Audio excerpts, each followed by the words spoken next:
I have here 3 examples of knit stitches that you'll come across very often in your knitting patterns. All 3 of them are very common knit stitches. The first one here is the garter stitch. Garter stitch is the same on both sides. Looks the same on both sides. And garter stitch, it does not roll up, it lies flat for you. And garter stitch is knit on the right side, and when you turn, you knit on the wrong side, and it gives you this fabric that is a non-rolling fabric. The second one here is stockinette stitch. Stockinette stitch is very smooth.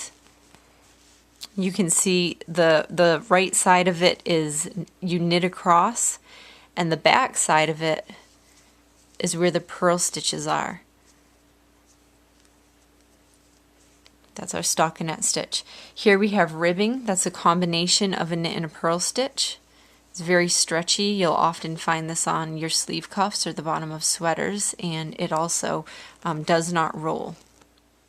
So for the garter stitch, I'm just going to demonstrate the knit stitch for you if you're a beginning knitter. And for your knit stitch, you're going to go into the stitch from the front. You're going to wrap your yarn under and around your needle, pull it through, and then slide it off your needle. You don't want to separate your needles, you want to keep them close together. Again, you'll go into your stitch, secure it, and you'll find as you knit a way that's comfortable for you. I personally like to secure the yarn around my pinky, hold it in my hand. You wrap the yarn around your needle, pull it through, and off the needle. Again, into your stitch, under and around, pull it through, off your needle. If that is not comfortable for you, you can try this way, holding the yarn in your left hand. Again, secure it however is comfortable for you. Go into your stitch, pick your yarn, and pull it through and off the needle. Into the front of the stitch, grab your yarn, pull it through, off the needle. That is a knit stitch. For garter stitch, you'll knit across the front and you'll also knit across the back, and it's the same on both sides. This here is a stockinette stitch. Stockinette stitch is very smooth.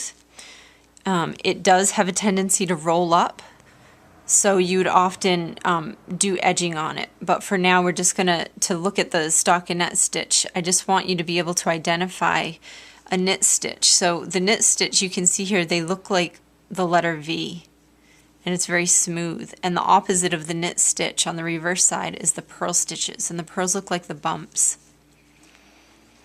You can see here the bump goes over that little stitch. On the right side of the work, I've knit across the stitches, so I'm ready to purl across the back. And so to purl, your yarn is in the front. You're going to go into the stitch from this side. Now, as we were knitting, we were going into the stitch from this angle. Purling, you're going to go into the stitch from this angle. Secure your yarn however you're comfortable, and you're going to go over your needle, push it back through that stitch, and then off. Again, keep your needles close. You don't want to pull them apart. Keep them close together. Into the stitch from this angle, over your needle, push it back through and off. Into your stitch, put your yarn over your needle, back through, and slide it off. And that is how you work a purl stitch. And this is, again, this is stockinette. Let me just show you the front of this again so you can see.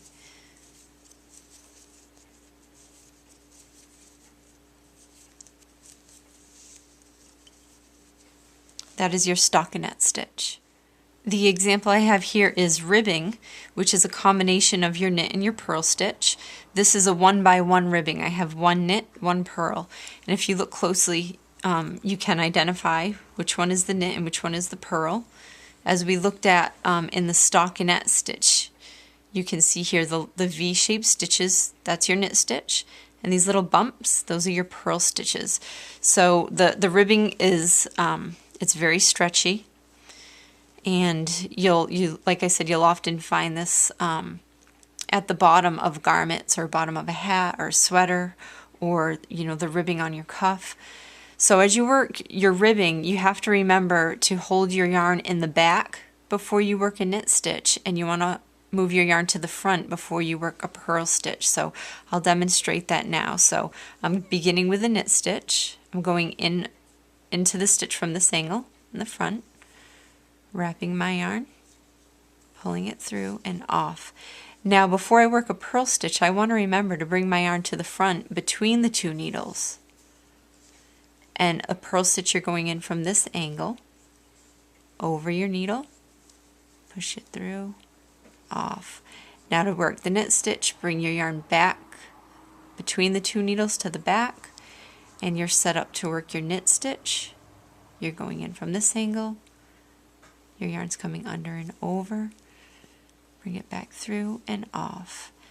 And again, to work a purl stitch, bring it to the front between the two needles, go in from this angle, over your needle, back through and off. Knit stitch, to the front, purl stitch. That is how you work ribbing. Oftentimes you will come across a pattern that will call for 2x2 ribbing, in which case you would work 2 knits and then 2 purls. You can be creative, come up with a 1x2 ribbing. You may want to work 1 knit and 2 purls. So just have fun. And I hope you have enjoyed these videos. I hope they help. And if you have any questions or you'd like to learn any new techniques, post a message below. Let me know what you'd like to learn, and I'd be happy to post a video.